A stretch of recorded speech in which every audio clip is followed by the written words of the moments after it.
যারা পৃথিবীতে প্রাণ নিয়ে এসেছো, পৃথিবীতে যারা কি এসেছো? প্রাণ নিয়ে এসেছো। মৃত্যু তোমাদের জন্য অবধারিত। যে কোনো অবস্থায়, যে কোনো পরিস্থিতিতে তোমাকে মৃত্যুবরণ হতে হবে। কখন? যখন তোমার যে যতটুকু সময় দেওয়া হয়েছে। আল্লাযী খালাকাল মাউতা ওয়াল হায়াতা লিয়াবলুয়াকুম আইয়ুকুম আহসানু আমালা। তোমাদেরকে পৃথিবীতে প্রেরণ করার পরে তোমাদেরকে একটা হায়াত দেওয়া হয়েছে, একটা অবকাশ দেওয়া হয়েছে। এমন অবকাশ দেওয়া হয়েছে, আল্লাহ তাআলা বলে দেন, আল্লাহু ইস্তাহজিউ বিহিম ওয়া ইয়ামুদ্দুহুম ফি তুগয়ানিহিম ইয়ামাহুন। আল্লাহু আকবার। তোমাদেরকে অবকাশ দেওয়া হয়েছে, পৃথিবীতে ছেড়ে দেওয়া হয়েছে, তোমার পায়ের মধ্যে শিকল লেগে দেওয়া হয়েছে। আল্লাহু ইস্তাহজিউ বিহিম, আল্লাহ তাআলা তোমার পায়ের মধ্যে কি দিয়েছেন? লাগাম লেগে দিয়েছেন। আর তোমাকে অবকাশ দিয়েছেন। কি অবকাশ? ওয়াল হায়াতা, হায়াত দিয়েছেন, নির্ধারিত সময় দিয়েছেন। এই সময়ের মধ্যে যখন শেষ হয়ে যাবে, গুটিয়ে আসবে, তখন আল্লাহ তাআলা বলতেছেন ওয়া মুদ্দুহুম ফি তুগয়ানিহিম ইয়ামাহুন। আর এই দিনটাকে আনতে গিয়ে সেই মহান নেতা তেনার দেহের তাজা রক্ত ঢেলে দিয়েছেন, তাই কিনা? যখন এই দিনের যখন কাজ করেনি, তখন ওই মহান নেতা ছিলেন কি জানেন? আল আমিন। কাফেরদের কাছেও ছিলেন। কি ছিলেন? বিশ্বাসী। কাফেরেরা তার কাছে এসে তার সম্পদ গচ্ছিত রাখত। এমন একটি মানুষ, বিশ্বস্ত মানুষ ছিলেন। যখনই এই দিনটাকে জমিনের মধ্যে স্থাপন করতে গেল, যখন এই কালিমার দাওয়াত দিতে গেল, যখন তাওহীদের দাওয়াত দিতে গেল, তখন এই মহান নেতাকে বলা হলো পাগল। তখন এই মহান নেতাকে বলা হলো কি? পাগল। তাকে বলা হলো জাদুকর। তাকে বিভিন্ন রকম অকাট্য ভাষায় গালিগালাজ করা হয়েছিল। ঠিক আজকেও বাংলার জমিনে যারা দিন কাজের জন্য, জমিনের মধ্যে আল্লাহর দ্বীনটাকে প্রতিষ্ঠিত করার জন্য যারা কাজ করে যাচ্ছে, যারা মানুষকে হেদায়েতের পথে ডাকতেছে, তাদেরকে বিভিন্নভাবে ওই কাফেরদের মতো তারাও আজকে এইরকম মুস্তাহিদদেরকে তারা জেলের মধ্যে আবদ্ধ করেছিল। আর তারা এরকম ভাবে এদেরকে প্রতিনিয়ত বাধার মধ্যে সম্মুখীন করেছিল। প্রতিনিয়ত তারা তাদের কথাটাকে, তাদের কণ্ঠস্বরটাকে আঁকড়ে ধরার জন্য বিভিন্নভাবে পায়তারা করেছিল। বলেন ঠিক কিনা? যারা এরকম করেছিল তারা আর যা হতে পারে, তারা কাফের হতে পারে, তারা মুশরিক হতে পারে, তারা বেঈমান হতে পারে, তারা মুরতাদ হতে পারে, তবে মুসলিম হতে পারে না। বলেন ঠিক কিনা? অনেক খারাপ লাগতেছে। আপনি আজ থেকে কিছুদিন আগের প্রেক্ষাপট নিয়ে একটু চিন্তা ভাবনা করবেন, কি অবস্থা চলে গেল। সম্মানিত উপস্থিতি, তাই আমাদেরকে নিজেদেরকে কি করতে হবে? সাবধান হতে হবে। ওই মহান নেতা যিনি আমাদেরকে এই সুন্দর দিন এনে দিয়েছেন, সেই মহান নেতাকে তারা বিভিন্ন রকম ভাবে গালিগালাজ করেছিল। শুধু তাই নয়, তার পরিবার থেকে হযরতে হাসান, হযরতে হুসাইনকে কারবালার ময়দানের মধ্যে জীবন দিয়ে হয়েছিল। কি বলেন ঠিক কিনা? তার সাথীদেরকে জান মাল আল্লাহর রাস্তে বিলীন করে দিয়ে জমিনের মধ্যে এই দিনটাকে প্রতিষ্ঠিত করেছিল। বলেন ঠিক কিনা? কথা বলতে হবে। এই দিন পেয়ে আজকে আমরা সুন্দরভাবে চলতেছি। আমরা জানছি 5 ওয়াক্ত সালাত আদায় করতে হবে। আমরা জানতেছি ইসলামের বিধিবিধানগুলো আমরা পেয়েছি আল কোরআন। যে কোরআন দিয়ে যদি আমরা চলতে পারি, তাহলে আমরা হচ্ছি উলাইকা লা হুদাম মির রাব্বিহিম ওয়া উলাইকা হুমুল মুফলিহুন। আমরা আল্লাহর কাছ থেকে হেদায়েত পেয়ে যাব। ওয়া উলাইকা হুমুল মুফলিহুন। আর আমরাই সফলগামী হব। বলেন ঠিক কিনা? আমরা সফলগামী হব। ফালা খাউফুন আলাইহিম ওয়া লা হুম ইয়াহজানুন। এরাই পৃথিবীতে সফলগামী হবে। আর এরা আখিরাতের মধ্যে সফলগামী হবে, এমন সফলগামী হবে আল্লাহ তাআলা বলতেছেন উলাইকা হুম খায়রুল বারিয়া, সেদিন ওই সমস্ত মানুষেরাই সফলগামী হবে, উৎকৃষ্ট মানুষ হবে, যারা সৎ কর্ম করবে, ভালো কাজ করবে, তাদেরকে দেওয়া হবে জাযাউহুম ইনদা রাব্বিহিম জান্নাতিন তাজরি মিন তাহতিল আনহার খালিদিনা ফিহা আবাদা। সেটা এমন এক জান্নাত যে জান্নাতের পদদেশে রয়েছে নহর প্রবাহিত। নহরের কথা আল্লাহ তাআলা সূরা মুহাম্মাদের মধ্যে বলছেন মিল্লাবানিল্লাম ইয়াতাগায়্যারু তুআমু ওয়া আনহারুম মিন আসালিম মুসাফফা। একদিকে থাকবে দুধের নহর, একদিকে থাকবে মদের নহর, অপর দিকে থাকবে সুমিষ্ট পানির নহর, অপর দিকে থাকবে মধুর নহর, যেগুলো আমরা জান্নাতে গিয়ে যখন ইচ্ছা সেগুলো খেতে পারবো। এমন এক জান্নাত আল্লাহ আমাদেরকে দান করবে, বলুন সুবহানাল্লাহ। এবার আল্লাহ তাআলা বলতেছেন রাদিয়াল্লাহু আনহুম ওয়া রাদুআন, পৃথিবীর মানুষ তোমরা জানো তাদেরকে এই জান্নাত আমি কেন দিব? তারা আল্লাহকে যথাযথভাবে ভয় করতে পেরেছে। কি করতে পেরেছে? যালিকা লিমান খাশিয়া রাব্বা, তারা আল্লাহকে যথাযথভাবে ভয় করেছিল, তাই আজকে আল্লাহ তাআলা তাদেরকে এই জান্নাত দিয়ে দিচ্ছে। বলুন সুবহানাল্লাহ। আমরা জান্নাত পেতে চাই? কে কে চাই? হাত তুলিতে আমরা চাই, আমরা চাই।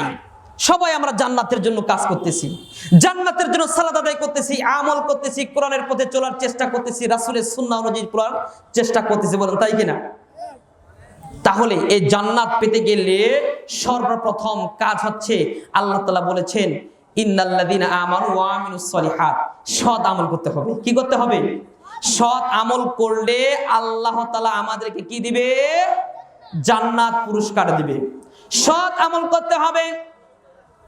এই সৎ আমল কি? আল্লাহ সুবহানাহু ওয়া তাআলা আরো মানুষদেরকে সুসংবাদ দিচ্ছে ইন্নাল্লাযীনা আমানু ওয়া আমিলুস সলিহাতি উলাইকা হুম শাররুল বারিয়া, তাদেরকে সুন্দরভাবে পুরস্কার দেওয়া হবে সে জান্নাত। এই জান্নাত তাই নয়, আল্লাহ তাআলা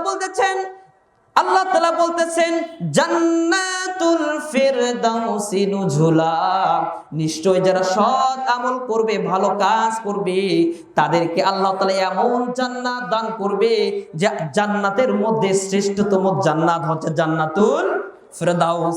এই জান্নাত এদেরকে দেওয়া হবে, বলুন সুবহানাল্লাহ। যদি আমরা সৎ আমল করতে পারি জান্নাতে তো যাবই। সেটা এমন এক জান্নাতে যাব যেটা হচ্ছে জান্নাতের 8 স্তরের মধ্যে সর্ব উৎকৃষ্ট, সবচেয়ে উত্তম যে জান্নাত রয়েছে, সে জান্নাতই আল্লাহ তাআলা আমাদেরকে দান করবে। সম্মানিত উপস্থিতি, এই জান্নাত পেতে গেলে আমাদেরকে অবশ্যই আমাদের মৃত্যু আসা পর্যন্ত, মৃত্যুর আগ পর্যন্ত আমাদেরকে সৎ আমল করে যেতে হবে। যদি আমরা যেতে পারি অবশ্যই আল্লাহ তাআলা আমাদেরকে জান্নাত দিবে। আল্লাহ তাআলা বলে দেয় সূরা আলে ইমরানের মধ্যে ইয়া আইয়ুহাল্লাযীনা আমানুত্তাকুল্লাহ হাক্কা তুকাতিহি ওয়া লা তামুতুন্না ইল্লা ওয়া আনতুম মুসলিমুন। ওহে যারা বিশ্বাস করো আমি আল্লাহকে, যারা ঈমান এনেছো আমার রাসূলের প্রতি, যারা ঈমান এনেছো আমার ফেরেশতার প্রতি, যারা ঈমান এনেছো আমি আল্লাহর প্রতি, যারা বিশ্বাস স্থাপন করেছো আমাদের কিতাবের প্রতি, আমার রাসূলের প্রতি যারা বিশ্বাস স্থাপন করেছো, তোমরা কি করো? আমানুত্তাকুল্লাহ, তোমরা আল্লাহকে ভয় করো যথাযথভাবে। আমানুত্তাকুল্লাহ হাক্কা তুকাতিহি, যেরকম ভাবে ভয় করা প্রয়োজন, যেরকম ভাবে ভয় করা প্রয়োজন, এভাবে যদি তোমরা ভয় করতে পারো, আল্লাহ তাআলা বললেন যারা আল্লাহকে যথাযথ ভয় করেছে তাদেরকে ওই জান্নাত দেওয়া হবে। এবার আল্লাহ তাআলা এখানে বলে দেয় তোমরা যারা আল্লাহকে যথাযথভাবে ভয় করতে পেরেছো, তোমরা সাবধান হয়ে যাও। আমানুত্তাকুল্লাহ হাক্কা তুকাতিহি ওয়া লা তামুতুন্না ইল্লা ওয়া আনতুম মুসলিমুন। প্রকৃতপক্ষে মুসলমান না হওয়া পর্যন্ত মৃত্যুবরণ করিও না। মনে হয় বুঝাতে পারিনি। আল্লাহ তাআলা বললেন তাদেরকে আমি জান্নাত দিব, তারা কি সৎ কর্ম করবে এবং আল্লাহকে যথাযথ কি করবে, ভয় করবে। এবার আল্লাহ তাআলা বলতেছেন ঈমানদারেরা তোমরা আল্লাহকে ভয় করো যেরকম ভাবে ভয় করার প্রয়োজন, আর তোমরা একটা জিনিস থেকে সাবধান থাকবে যে এই জিনিস যে তুমি যখন মৃত্যুবরণ করবে, এই মৃত্যু তোমার কাছে আসার আগেই তোমাকে মুসলিম হতে হবে। যদি মুসলিম না হও তাহলে কি হবে? আল্লাহ তাআলা এবার বলে দিচ্ছেন যারা মুসলিম না হওয়া পর্যন্ত যারা কি করেছে, তার জীবনটাকে আল্লাহর রাস্তায় ছেড়ে দিয়েছে, আল্লাহর ডাকে সাড়া দিয়ে চলে গিয়েছে, এই ইহলৌকিক জীবন ছেড়ে চলে গিয়েছে।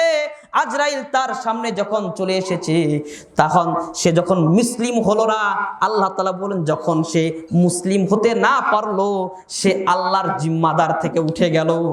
নাউজুবিল্লাহ। সে আল্লাহর জিম্মাদারে নেই, সে আল্লাহর জিম্মাদারে কি নেই। কিভাবে নেই? এবার আল্লাহ তাআলা বলে দেয় বুনিয়া, আল্লাহ রাসূল সাল্লাল্লাহু আলাইহি ওয়াসাল্লাম বলে দেন, বুখারীর হাদিস, আল্লাহ রাসূল সাল্লাল্লাহু আলাইহি ওয়াসাল্লাম বলতেছেন বুনিয়াল ইসলাম ওয়ালা খামস শাহাদাতাল্লা ইলাহা ইল্লাল্লাহ ওয়া ইকামুস সালাহ ওয়া ইতাইজ যাকাত ওয়া সাওমু রমাদান ওয়া আতাল হজ ওয়া হজ্জাল বাইত। যে তারা ততক্ষণ পর্যন্ত মুসলিম হবে, কি হবে? ততক্ষণ পর্যন্ত মুসলিম হতে পারবে। ইসলামের মধ্যে ঢুকতে হলে 5টি জিনিসকে সঠিকভাবে আঁকড়ে ধরতে হবে। 1 নম্বর হচ্ছে শাহাদাত আল্লাহ ইলাহা ইল্লাল্লাহ, শাহাদা বাক্য পার করতে হবে। এরপরে সালাত আদায় করবে। আচ্ছা, যারা সালাত আদায় করে না তারা কি মুসলিম? না, কারণ আল্লাহ তাআলা বলেছেন মৃত্যুর আগে তোমাকে মুসলিম হতে হবে। তার মানে মৃত্যুর আগে যদি মুসলিম না হয়ে তুমি যদি মৃত্যুবরণ করো, সে আল্লাহ তোমাকে বলতেছে তুমি মৃত্যুবরণ করিও না। তার মানে এক্সাম্পল, আপনাকে আপনার মা বলল যে তুমি বাজারে যাও, বাজারে গিয়ে 1 কেজি চাল, 1 কেজি ডাল, 1 কেজি তেল নিয়ে আসো। যদি না আসো তাহলে তোমার ব্যবস্থা হবে, বলে কিনা? তার মানে কি, যদি আপনি নিয়ে না যান হয়তো বা আপনার মা আপনাকে কি গালি দিবে, মারধর করবে, এতটুকুই তো। কিন্তু যে আল্লাহ আপনাকে সৃষ্টি করেছে, যে আল্লাহ আসমান সৃষ্টি করেছে, যে আল্লাহ জমিন সৃষ্টি করেছে, যে আল্লাহ আসমানের চন্দ্র নক্ষত্র নেহারিকা ব্ল্যাক হোল সব কিছু সৃষ্টি করেছে, যে আল্লাহ জমিনের মধ্যে পাহাড় সৃষ্টি করেছে, সমুদ্র মহাসমুদ্র সৃষ্টি করেছে, যে আল্লাহ চাইলেই এই পৃথিবীকে ধ্বংস করে দিতে পারে, যে আল্লাহ চাইলেই আপনাকে মৃত্যু দিতে পারে, যে আল্লাহ চাইলেই আপনাকে শান্তি দিতে পারে, সে আল্লাহ আপনাকে বলতেছে তুমি মুসলিম না হওয়া পর্যন্ত তুমি মৃত্যুবরণ করো না। যদি তুমি মুসলিম না হওয়া পর্যন্ত যদি মৃত্যুবরণ করো, তাহলে তোমার কি অবস্থা হতে পারে আপনি চিন্তা করেছেন? কি হতে পারে?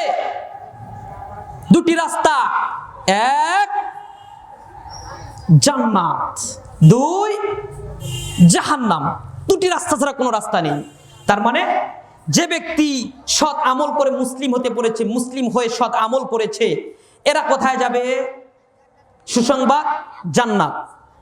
আর যারা মুসলিম না হয়ে মৃত্যুবরণ করে ফেলেছে, এদের থাকার জায়গা কোথায়?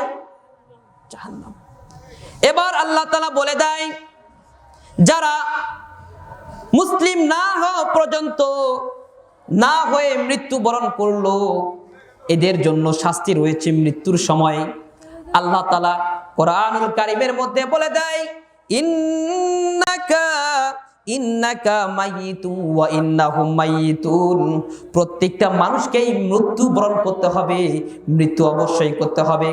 শুধু তাই নয়, আল্লাহ সুবহানাহু ওয়া তাআলা বলে দেয় আইনামা তাকুলু ইদরিকুমুল মাউতু ওয়ালাউ কুনতুম ফি বুরুজিম মুশাইয়াদা। যারা মৃত্যুবরণ করেছো, যারা পৃথিবীর মধ্যে জীবন নিয়ে এসেছো, অবশ্যই তোমার কাছে মৃত্যু চলে আসবে। আর এই মৃত্যু থেকে যদি পলায়ন করো, যদি মৃত্যু থেকে পলায়ন করে সুদৃঢ় দুর্গের মধ্যে অবস্থান করো, যেখানে কোনো হাওয়া ঢুকতে পারে না, যেখানে কোনো কিছু ঢুকতে পারে না, কোনো প্রাণী ঢুকতে পারে না, কোনো কিছু আওয়াজ ঢুকতে পারে না, এমন কোনো দুর্গের মধ্যে যদি অবস্থান করো, তারপরেও মৃত্যু সেখানে পৌঁছে যাবে। যাবে কিনা? মৃত্যু অবশ্যই আসবে, মৃত্যু অবশ্যই আসবে। এই মৃত্যুর আগে আমাদেরকে কি করতে হবে? হ্যাঁ, মুসলিম হতে হবে। যদি মুসলিম হতে পারি তাহলে উলাইকা আলা হুদাম মির রাব্বিহিম ওয়া উলাইকা হুমুল মুফলিহুন। আপনি আল্লাহর পক্ষ থেকে হেদায়েত পেয়ে গিয়েছেন। কি পেয়েছেন? হেদায়েত, হেদায়েত পেয়েছেন। ওয়া উলাইকা হুমুল মুফলিহুন, আপনি সফলতা পেয়েছেন, আপনি সফল হয়েছেন, আপনি সফলতার অধিকারী। আপনাকেই আল্লাহ তাআলা সফলগামী করবে, বলুন সুবহানাল্লাহ। এবার আসুন আমার আলোচনার মূল আলোচনা, যে বিষয়ে আমি আয়াত পাঠ করেছি এবং হাদিস পাঠ করেছি। আজকের আলোচনার বিষয়বস্তু হচ্ছে মৃত্যু। কি? মৃত্যু। কারণ এই মৃত্যু আসার আগে আমাদেরকে কি করতে হবে? মুসলিম হতে হবে। আর মুসলিম হতে গেলে অবশ্যই, পৃথিবীতে আসতে গেলে অবশ্যই মৃত্যু আমাদের অবধারিত। তাহলে আমাদের ইহলৌকিক এবং পরলৌকিক দুটি জীবনের মধ্যে পার্থক্য কি? মৃত্যু। মৃত্যু হয়ে গেলেই পরলৌকিক, মৃত্যু না হয়ে গেলেই ইহলৌকিক, অর্থাৎ পৃথিবীর জীবনযাপন, তাই কিনা? এবার আল্লাহ তাআলা বলে দেয়, যারা পৃথিবীতে প্রাণ নিয়ে এসেছো, পৃথিবীতে যারা কি এসেছো? প্রাণ নিয়ে এসেছো, মৃত্যু তোমাদের জন্য অবধারিত। যে কোনো অবস্থায়, যে কোনো পরিস্থিতিতে তোমাকে মৃত্যুবরণ হতে হবে। কখন? যখন তোমার যে যতটুকু সময় দেওয়া হয়েছে, আল্লাযী খালাকাল মাউতা ওয়াল হায়াতা লিয়াবলুয়াকুম আইয়ুকুম আহসানু আমালা। তোমাদেরকে পৃথিবীতে প্রেরণ করার পরে তোমাদেরকে একটা হায়াত দেওয়া হয়েছে, একটা অবকাশ দেওয়া হয়েছে, এমন অবকাশ দেওয়া হয়েছে। আল্লাহ তাআলা বলে দেন, আল্লাহু ইস্তাহজিউ বিহিম ওয়া ইয়ামুদ্দুহুম ফি তুগয়ানিহিম ইয়ামাহুন। আল্লাহু আকবার। তোমাদেরকে অবকাশ দেওয়া হয়েছে, পৃথিবীতে ছেড়ে দেওয়া হয়েছে, তোমার পায়ের মধ্যে শিকল লেগে দেওয়া হয়েছে। আল্লাহু ইস্তাহজিউ বিহিম, আল্লাহ তাআলা তোমার পায়ের মধ্যে কি দিয়েছেন? লাগাম লেগে দিয়েছেন, আর তোমাকে অবকাশ দিয়েছেন। কি অবকাশ? ওয়াল হায়াতা, হায়াত দিয়েছেন, নির্ধারিত সময় দিয়েছেন। এই সময়ের মধ্যে যখন শেষ হয়ে যাবে, গুটিয়ে আসবে, তখন আল্লাহ তাআলা বলতেছেন, ওয়া মুদ্দুহুম ফি তুগয়ানিহিম ইয়ামাহুন, তখন সেটাকে আমি টানা শুরু করব, তখন তোমরা আমার কাছে চলে আসতে হবে, মৃত্যুবরণ হতে হবে। তাহলে মৃত্যু কি? অবধারিত, সময় শেষ, আসতে হবে। মরণের কথা কেন, মরণের কথা কেন স্মরণ করো না, আজরাইলা আসিলে পরে কৈফিয়ত চলবে না। চলবে নাকি? চলবে, কথা বলতে হবে। মরণের কথা কেন, মরণের কথা কেন স্মরণ করো না, আজরাইল আসিলে পরে কৈফিয়ত চলবে না ভাই, আজরাইল আসিলে পরে কৈফিয়ত চলবে না। ছিল বাচ্চা সেকেন্দার, তার মতো ধনী ছিল না আর এই পৃথিবীর ধরায়। বলেন ঠিক কিনা? ছিল, কত বড় ধনী ছিল, যার সম্পদের কোনো হিসাব নেই। তিনিও একদিন চলে গেলেন, তিনিও একদিন চলে গেলেন, ভাবে থাকতে পারল না, আজরাইল আসিলে পরে কৈফিয়ত চলবে না ভাই, আজরাইল আসিলে পরে কৈফিয়ত চলবে না। চলবে নাকি? হ্যাঁ, আজরাইল চলে এসেছে, বললেন, আজরাইল ভাই আপনি আমাকে কিছু সময় দেন, আমি আমার ছেলে মেয়েদের সঙ্গে একটু সাক্ষাৎ করি। দিবে নাকি? দিবে না। মৃত্যু কখন চলে আসে কোনো গ্যারান্টি আছে? না। আচ্ছা, মৃত্যু কখন আসবে কোনো গ্যারান্টি নেই। অনেক মানুষ আছে তারা বলে থাকে যে হ্যাঁ আমি সালাত পড়ব, জুমার দিন থেকে সালাত আদায় করব। আচ্ছা হ্যাঁ, তাকে যখন বলা হলো তুমি সালাতে যাও, ঠিক আছে ফজরের সালাত থেকে সালাত আদায় করব, বলে কিনা? বলি না আমরা অনেকে যে ভাই আজান হয়ে গিয়েছে, চলেন মসজিদে যাই, সালাতে যাই। তখন ওই ভাই বলে হ্যাঁ আমি যাব, সালাত পড়তো, সালাত তো পড়তে হবে, এটা তো আল্লাহর বিধান, অবশ্যই পড়তে হবে, তবে হ্যাঁ জুমার দিন থেকে সালাত আদায় করব। ওই ভাই আমি আপনাকে বলতে চাই, আপনি লিখে দিতে পারবেন ওই জুমার দিন পর্যন্ত আপনি বেঁচে থাকতে পারবেন? আপনি পারবেন লিখে দিতে আমি জুমার দিন বা ফজরের সালাত পর্যন্ত আমি বেঁচে থাকতে পারবো? পারবেন আপনি? তাহলে কি করে আপনি বলতে পারেন? তার আগেই তো মৃত্যু হতে পারে না? আসুন, মৃত্যুটা কত নিকটে জানেন? কত নিকটে? রাসূল করিম সাল্লাল্লাহু আলাইহি ওয়াসাল্লাম সাহাবাদের সামনে দাঁড়িয়ে বলতেছেন, ও সাহাবারা, তোমরা মৃত্যুকে কত নিকটে মনে করো? মৃত্যুকে তোমরা কত নিকটে মনে করো? ও সাহাবারা, তোমরা আমাকে বলো। এক সাহাবা দাঁড়িয়ে বলল, ইয়া রাসূলুল্লাহি, ইয়া হাবিবাল্লাহ, আমি মৃত্যুকে এত নিকটে মনে করি। এই ঈদের সালাত আদায় করেছি, আগামী ঈদের সালাত আদায় করতে পারবো কিনা এ রাসূলুল্লাহ আমার সন্দেহ হয়ে যায়, তার আগে মৃত্যু হয় কিনা। রাসূল সাল্লাল্লাহু আলাইহি ওয়াসাল্লাম বললেন, তুমি বসে যাও। আরেক সাহাবা দাঁড়িয়ে গেল। এবার সাহাবা বলল, ইয়া রাসূলুল্লাহ, ইয়া হাবিবাল্লাহ, আমি মৃত্যুটাকে এতই নিকটে মনে করি, এই সপ্তাহে জুমার সালাত আদায় করেছি, আগামী সপ্তাহে জুমার সালাত আদায় করতে পারবো কিনা আমার সন্দেহ হয়ে যায়। রাসূল সাল্লাল্লাহু আলাইহি ওয়াসাল্লাম তাকে বললেন, তুমি বসে যাও।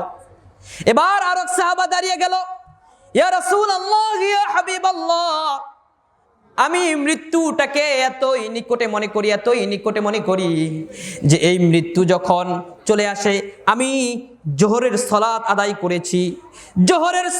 করলাম, আসরের ওয়াক্ত পর্যন্ত আমি বেঁচে থাকতে পারবো কিনা ইয়া রাসূলুল্লাহ, ইয়া হাবিবাল্লাহ, আমার সন্দেহ হয়ে যায়। এবার হাদিসের ভাষায় বলতেছে, রাসূল সাল্লাল্লাহু আলাইহি ওয়াসাল্লাম চোখ দিয়ে অঝর ঝরে পানি ছেড়ে দিলেন, আর সাহাবাদেরকে বললেন, ও সাহাবারা, ও আমার প্রাণ প্রিয় সাহাবারা, তোমরা মৃত্যুটাকে এতই দূরে মনে করো। ও সাহাবারা, তোমরা মৃত্যুটাকে এতই দূরে মনে করো, আমি রাসূল মৃত্যুটাকে এতই নিকটে মনে করি। আমি সালাতে দাঁড়িয়ে গিয়েছি, সালাতে দাঁড়িয়ে সালাত পড়েছি, সূরা ফাতিহা পড়েছি, অন্য সূরা মিল করেছি, সে এক রাকাত শেষ করেছি, দ্বিতীয় রাকাত শেষ করেছি, শেষ বৈঠকে বসে গিয়েছি। এরপরে আমি তাশাহুদ পড়ে নিয়েছি, দরুদ শরীফ পড়ে নিয়েছি, আমি দোয়ায়ে মাসুরা পড়ে নিয়েছি, অন্যান্য দোয়াগুলোকে পড়ে নিয়েছি। এবার আমি যখন ডান দিকে সালাম সারাবারা, যখনই ডান দিকে সালাম ফিরেছি, বাম দিকে সালাম ফিরাতে পারবো কিনা আমার সন্দেহ হয়ে যায়। কে বলেছেন? যে লোকটা বাবা আদম থেকে শুরু করে কিয়ামতের আগ পর্যন্ত যত মানুষ এসেছে, যত নবী এসেছে, যত আল্লাহর নেককার বান্দা এসেছেন, সমস্ত মানুষের মধ্যে যে মানুষটা শ্রেষ্ঠ, যে মানুষটা কি শ্রেষ্ঠ, সে মানুষটা বলতেছে, ও সাহাবারা, আমি মৃত্যুটাকে এতই নিকটে মনে করি যে আমি সালাত শেষ করলাম, দরুদ শরীফ, দোয়া মাসুরা সব শেষ করেছি, এবার সালাম ফিরালাম, ডান দিকে বাম দিকে ফারাতে পারবো কিনা আমার রাসূলের সন্দেহ হয়ে যায়। তাহলে ওই যুবক, ওই ব্যক্তি, ওই চাচা, ওই বাবা, আপনি কিভাবে বলতে পারেন আমি ফজরের ওয়াক্ত থেকে সালাত আদায় শুরু করব, আমি জুমা পর্যন্ত অবকাশ পাবো, আমি জুমার দিন থেকে সালাত আদায় করতে পারবো? কিভাবে আপনি বলতে পারেন? মৃত্যু এত নিকটে। ওই ব্যক্তি বলতেছেন যিনি শ্রেষ্ঠ মানুষ, সে ব্যক্তি মৃত্যুটাকে এত নিকটে মনে করে। কখন চলে আসে কোনো গ্যারান্টি নেই, কেউ বলতে পারবো না। তবে হ্যাঁ, একজন বলতে পারতো, কে? হযরত আদম আলাইহিস সালাতু ওয়াস সালাম। তাকে অবকাশ কত দেওয়া হয়েছিল? 1000 বছর। কত? 1000 বছর দেওয়া হয়েছিল। এছাড়াও আর কেউ এই অবকাশ পায়নি। তার মৃত্যু সম্পর্কে সে জানে কবে সে মৃত্যুবরণ করবে। সম্মানিত উপস্থিতি, মৃত্যু আমাদের খুবই নিকটে। খুবই নিকটে, আমি আর বেশিক্ষণ আলোচনা করব না। একদিন চলে গিয়েছে, হামান চলে গিয়েছে, সকলেই চলে গিয়েছে, কেউ পৃথিবীতে থাকতে পারে নাই, কেউ থাকতেও পারবে না। অতএব অতি তাড়াতাড়ি আমাদেরকে এমন কাজ করতে হবে যে কাজ করলে আল্লাহ আমাদের প্রতি খুশি হয়ে আমাদের মৃত্যুটা ঈমানি মৃত্যু হয়, সেই কাজ করতে হবে। বলেন ঠিক কিনা? বলেন ঠিক কিনা? সে আল্লাহ উপরে আছেন, আমাদেরকে দেখতেছেন না?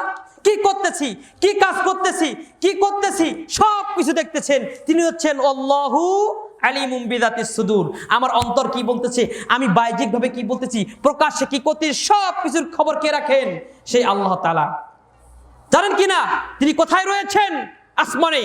বলেন, তুমি আসমানে থাকো প্রভু, আমরা জমিনে, তবু তোমারি প্রেম জমে হৃদয় গহীনে। আমরা তোমারি গোলাম গো, অন্য কারো না। আমরা তোমারি গোলাম গো, অন্য কারো না। আলিমুল গায়ব তুমি, মালিক রব্বানা। আল্লাহু আল্লাহু আল্লাহু আল্লাহ, আল্লাহু আল্লাহু আল্লাহু আল্লাহ। তুমি খালিক, তুমি মালিক, তুমি রহমানুর রহিম। আল্লাহু আল্লাহু আল্লাহু আল্লাহ। আল্লাহ কোথায় আছেন? তিনি আসমানে আছেন। আমরা কোথায়? জমিনে। তিনি আলিমুম বিযাতিস সুদূর, তিনি অন্তরের খবর জানেন, তিনি সব কিছু জানেন। তিনি চাইলেই আমাদের ভবিষ্যতে যা কিছু করব সে খবর রাখেন কে? সে আল্লাহ তাআলা। তো অতএব আমাদের অবস্থান, আমাদের নিয়াত, মনের অবস্থান, বাহ্যিক দিকের অবস্থান, সব দিক থেকে একমাত্র আল্লাহকে রাজি খুশি করার জন্য করতে হবে। বলেন ঠিক কিনা? যদি করতে পারি আমরা সফলগামী। আমরা কি? সফলগামী। এবার আসুন, আল্লাহ সুবহানাহু ওয়া তাআলা এবার বলতেছেন, যারা মৃত্যুবরণ করে এই মৃত্যুর সময় মানুষের কষ্ট হয়। কি হয়? কষ্ট হয়। আল্লাহ তাআলা বলে দেন, মৃত্যু যখন মানুষ আসে, এই মৃত্যুর সময় অবশ্যই কষ্ট হয়। এই কষ্ট, এত কষ্ট যখন ওই মুহাম্মদ সাল্লাল্লাহু আলাইহি ওয়াসাল্লাম আমাদের রাসূলের যখন মৃত্যু হয়, আপনি মিশকাতুল মাসাবির হাদিসগুলো দেখবেন, পর্যায়ক্রমে 4-5টি হাদিস এসেছে। আল্লাহ রাসূল সাল্লাল্লাহু আলাইহি ওয়াসাল্লাম যখন মৃত্যুবরণ করেন, মা আয়েশা রাদিয়াল্লাহু তাআলা আনহু বলতেছেন, আমাদের রাসূল যখন মৃত্যুবরণ করতেছেন, রাসূল সাল্লাল্লাহু আলাইহি ওয়াসাল্লাম বললেন, যখন আজরাইল আসলো আমার এত পরিমাণ কষ্ট হয়ে গেল, মনে হলো যে আমার বুকের মধ্যে মনে হয় পাথর চাপা দিয়েছি। আল্লাহু আকবার। যখন আমার জানটাকে কব্জ করা হচ্ছে, যখন আজরাইল আমার সঙ্গে চলে এসেছে, সে সময় মনে হয়েছিল যে আমার চামড়াগুলোকে আমার জীবিত অবস্থায় মনে হয় ছিঁড়ে নিচ্ছিল। এরকম আমার কষ্ট অনুভব হচ্ছে। আল্লাহু আকবার। এরকম একটা কষ্ট। সম্মানিত উপস্থিতি, মিশকাতুল মাসাবির মধ্যে এবং তারগিব এবং তারবিহের মধ্যে একটা লম্বা চওড়া হাদিস আছে। হাদিসটা আলোচনা করে শেষ করব যে একটা ভালো মানুষের মৃত্যু আর একটা খারাপ মানুষের মৃত্যু কিরকম হতে পারে। একটা হাদিসের মধ্যে আল্লাহ রাসূল সাল্লাল্লাহু আলাইহি ওয়াসাল্লাম আমাদেরকে জেনে দিয়েছেন। হাদিসটি শেষ করে ইনশাআল্লাহ আমার আলোচনা শেষ করব। শুনতে চাই কিনা? চাই আমরা? আচ্ছা, আল্লাহ রাসূল সাল্লাল্লাহু আলাইহি ওয়াসাল্লাম বলতেছেন, যখন কোনো মানুষ, একটা ভালো মানুষের যখন তার সময় শেষ হয়ে যায়, তার হায়াতে জিন্দেগি যখন শেষ হয়ে যায়, এই সময়ের মধ্যে যখন মালাকুল মাউত তার কাছে যখন চলে আসে, আসার সময় এই ব্যক্তিটার জন্য এমন একটি রুমাল নিয়ে আসে, যে রুমালটা এমন মোলায়েম, এত সুন্দর একটি কাপড় নিয়ে আসে। আর ওই রুমালের মধ্যে একটা এমন সুন্দর একটি সুগন্ধি মেখে নিয়ে আসি, যে জান্নাতের মধ্যে যখন মানুষ ঢুকে যাবে, ওই সময়ের মধ্যে মানুষের যে ঘ্রাণটা পেয়ে যায়, জান্নাতি ঘ্রাণ, ওই ঘ্রাণ দিয়ে তার রুমালের মধ্যে ওই ঘ্রাণ লেগে দিয়ে আজরাইল আলাইহিস সালাতু ওয়াস সালাম যখন চলে আসে, তার পিছনে একদল ফেরেশতা ওই রুমাল নিয়ে আসে। আসার পরে হযরত আজরাইল আলাইহিস সালাতু ওয়াস সালাম ওই রূহকে বলে, ও রূহ তুমি বের হয়ে আসো, তুমি আল্লাহর দিকে চলে আসো, আল্লাহর ডাকে সাড়া দিয়ে তুমি চলে আসো। যখন এই কথা বলা হয়, যখন ওই রূহটা যখন ঈমানদার হয়ে যায়, ওই রূহটা যখন আল্লাহকে রাজি খুশি করাতে পেরেছে, এই রূহ যখন ডাকানো হয়ে যায়, যখন আজরাইল ডাকে ও রূহ তুমি চলে আসো, তুমি চলে আসো, আল্লাহর ডাকে তুমি সাড়া দিয়ে চলে আসো, যখন এই কথা বলে, তখন ওই রূহটা আল্লাহর কথা শুনে হাসি মুখে হযরত আজরাইল আলাইহিস সালাতু ওয়াস সালামের কাছে চলে আসে। আসার সঙ্গে সঙ্গে আজরাইল আলাইহিস সালাতু ওয়াস সালাম ওই আত্মাটাকে ওই ফেরেশতাদের দলের কাছে দিয়ে দেয়, যে ফেরেশতারা ওই জান্নাত থেকে একটি মোলায়েম কাপড় নিয়ে জান্নাতি সুগন্ধি মেখে যখন নিয়ে এসেছে, ওই রুমালের মধ্যে ওই আত্মাটাকে রেখে দেয়। কোথায় রেখে দেয়? ওই সুন্দর রুমালের মধ্যে রেখে দেয়। রেখে দেওয়ার পরে ওই ফেরেশতারা কি করলো? আসমানের দিকে যাওয়া শুরু করে দিয়ে দিবে। যেতে যেতে ফেরেশতারা বলতেই থাকবে, এটা কোন আত্মা, কার আত্মা? তখন ওই ফেরেশতারা বলতেই থাকবে, এটা হচ্ছে অমুকের পুত্র, অমুকের আত্মা। কি বলবে? পিতার নাম বলবে। কি বলবে? পিতার নাম বলবে, আর বলবে অমুকের ছেলে অমুক, অমুকের ছেলে অমুকের আত্মা, সে আল্লাহকে রাজি খুশি করাতে পেরেছে, তার জন্য আজকে তাদের এই অবস্থান, এই সংবর্ধনা দিয়ে তাদেরকে নিয়ে যাওয়া হচ্ছে। তখন ওই ফেরেশতারা তাকে আহলান সাহলান বলে গ্রহণ করবে এবং তার জন্য মাগফিরাত কামনা করবে। বলেন সুবহানাল্লাহ। যখন এই পর্যায়ে যখন নিয়ে যেতে যখন আসমান চলে যাবে, প্রথম আসমান, যখন দরজাকে টোকা দেওয়া হবে, বলা হবে কে? যে আমি অমুক আত্মা নিয়ে এসেছি। যে আত্মা থেকে কেন এত সুগন্ধি বের হচ্ছে, এত সুগন্ধি কেন বের হচ্ছে? তখন ওই ফেরেশতারা উত্তর দিবে, এটা হচ্ছে অমুকের পুত্র অমুক, এ আল্লাহকে রাজি খুশি করাতে পেরেছে, এ আল্লাহর সঙ্গে নফরমানি না করে আল্লাহর ইবাদত করে, আল্লাহর দাসত্ব করে তার জীবনটাকে অতিবাহিত করতে পেরেছে, তাই আজকে তাকে এরকম দেওয়া হচ্ছে। তখন আহলান সাহলান করে ওই আসমানের দরজাগুলোকে খোলা দেওয়া হবে। এরকম ভাবে প্রথম আসমান, দ্বিতীয় আসমান, সপ্তম আসমান পর্যন্ত তাদেরকে নিয়ে যাওয়া হবে। বলেন সুবহানাল্লাহ। তারা মাগফিরাত কামনা করবে, আল্লাহ তাকে ক্ষমা করে দাও, আল্লাহ তুমি তাকে উত্তম জাযা দান করো, এরকম বলতে থাকবে। এরপরে শেষ করে দেই যে যারা খারাপ আত্মা, খারাপ আত্মা শেষ করে দিচ্ছি আর 2 মিনিট ইনশাআল্লাহ। খারাপ আত্মা যারা আসবে তাদের জন্য আজরাইল আসবে এবং তার পিছনে একদল ফেরেশতা আসবে। তারা এমন একটি কাপড় নিয়ে আসবে যে কাপড়টা দেখতে খুবই কুৎসিত, দেখতে খুবই খারাপ, আর দুর্গন্ধযুক্ত একটি রুমাল নিয়ে আসবে। আর বলা হবে, ও আত্মা তুমি বের হয়ে যাও, ও নফরমানি আত্মা তুমি বের হয়ে যাও, তুমি বের হয়ে আসো। এই কথা দেখতে, এই তো কথা যখন বলবে, আজরাইলের চেহারাটা হবে এমন, যদি মানুষ দেখতো তাহলে মানুষ তার অস্তিত্ব খুঁজে পেতে না, মানুষের চোখগুলো বড় হয়ে যেত, মানুষ ভয় পেয়ে যেত। এরকম একটি সুরত নিয়ে যখন আজরাইল তার কাছে এসে বলবে, ও খারাপ আত্মা তুমি বের হয়ে আসো, বলার সঙ্গে সঙ্গে আত্মাটা তার শরীরের চতুর্দিক থেকে দৌড়াদৌড়ি করবে, এক পাশে চলে যাবে, অন্যদিকে চলে যাবে। দেখবেন অনেক ব্যক্তি যখন মৃত্যুবরণ করে, দেখবেন তার পা আছড়াচ্ছে, তার হাত আছড়াচ্ছে, তার পাগুলো আছড়াচ্ছে, একদিকে যাচ্ছে, ভালো লাগতেছে না, অন্যরকম পরিস্থিতি হয় না? হয় কিনা? তবে এটা কিন্তু সব সময় ভালো বা খারাপ তা কিন্তু না, ভালোর জন্য আছে, এরকমও হাদিস রয়েছে। কারণ বলবো ইনশাআল্লাহ যদি সময় পাই। সম্মানিত উপস্থিতি, ওই খারাপ আত্মা যখন ডাকা হবে, সে চতুর্দিকে দৌড়াবে, একবার এদিকে যাবে, একবার পায়ের দিকে যাবে, একবার হাতের দিকে যাবে, একবার মাথার দিকে যাবে। এক পর্যায়ে তাকে জোর করে আত্মাকে বের করা হবে, আর ওই দুর্গন্ধযুক্ত রুমালের মধ্যে তাকে নিয়ে যাওয়া হবে। আর বলবে, এটা কে? এত দুর্গন্ধ বের হচ্ছে কেন? এটা কোন আত্মা? তখন বলবে, অমুকের পুত্র অমুক। পৃথিবীর মধ্যে বলা হয়েছে তাদের যে খারাপ নামগুলো রয়েছে, খারাপ নাম যেগুলো আমাদেরকে বাজে নাম বলে ডাকে না অনেক, সে নামগুলোকে ডাকবে, সে নফরমান বলে তাকে বলা হবে, বিভিন্ন রকম কথা বলে, বিভিন্ন রকম খারাপ নাম বলা হবে, এরা অমুকের পুত্র অমুকের আত্মা, অমুকের পুত্র অমুকের আত্মা। তখন বলবে এরা ধ্বংস হয়ে যাক, তার জন্য বদদোয়া করতে করতে তাকে নিয়ে যাওয়া হবে। এক পর্যায়ে তাকে কি করা হবে? সিজ্জিনের মধ্যে তাদেরকে রেখে দেওয়া হবে, ভালো আত্মাদেরকে এই লিনের মধ্যে রেখে দেওয়া হবে। বিশাল লম্বা চৌড়া হাদিস। সম্মানিত উপস্থিতি, আমার আলোচনা থেকে এটাই আপনাকে বুঝাইলাম যে তাহলে কেন আমরা এই জীবনটাকে হেলায় খেলায় শেষ করে দিব? কেন শেষ করে দিব? একটু আসি না আল্লাহর ইবাদতের দিকে এগিয়ে যাই, একটু আসি না আল্লাহকে রাজি খুশি করার জন্য এদিকে যাই, আল্লাহকে রাজি খুশি করার জন্য আল্লাহর দাসত্ব করি, আল্লাহর ইবাদত করি, আল্লাহ সুবহানাহু ওয়া তাআলা যে কথাগুলো বলেছেন সেগুলোকে গ্রহণ করি, সেগুলোকে আমল করি, সেগুলোকে আল্লাহ তাআলার কথাগুলোকে মেনে নেই। রাসূল সাল্লাল্লাহু আলাইহি ওয়াসাল্লাম তার জীবদ্দশা যে কথাগুলো বলে গিয়েছেন, তিনি যা করে গিয়েছেন সেগুলোকে গ্রহণ করে আমাদের জীবনে বাস্তবায়ন করি। যদি করতে পারি আমাদের মৃত্যুটা হবে ওই রকম মৃত্যু, আমাদের জন্য ফেরেশতারা দোয়া করবে, আমাদের জন্য মাগফিরাত কামনা করবে, আমাদের জন্য সুষম ব্যবস্থা করে রেখে দিবেন। আল্লাহ তাআলা আমাদেরকে সকলকে যেন আল্লাহর ইবাদত করি, আল্লাহর দাসত্ব করি, আল্লাহ তাআলাকে রাজি খুশি করে এই পৃথিবী থেকে চলে যাওয়ার তৌফিক দান করুক।